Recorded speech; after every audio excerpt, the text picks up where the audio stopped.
What we're interested in studying here is how the brain of people with absolute pitch is organized. What is absolute pitch, you might wonder? Does anybody have absolute pitch here? Have we got any musicians? Well, absolute pitch is the ability to, if you hear a note played without reference, if you just hear a frequency coming at you, you can determine what note that is. You can say, aha, that's a C sharp you've just played, but your tuning's a little off your flat. So that's what you could do if you had perfect pitch.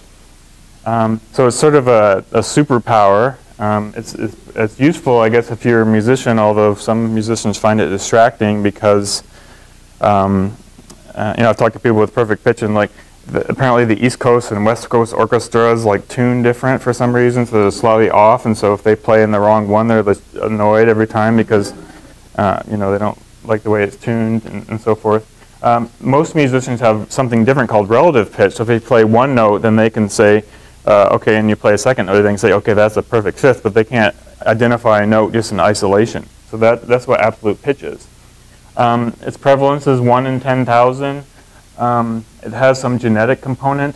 And so you can imagine someone with perfect pitch, just like we can identify a color just looking at it, that chair is green, they can say, okay, that note is B flat. So they have that ability to do that.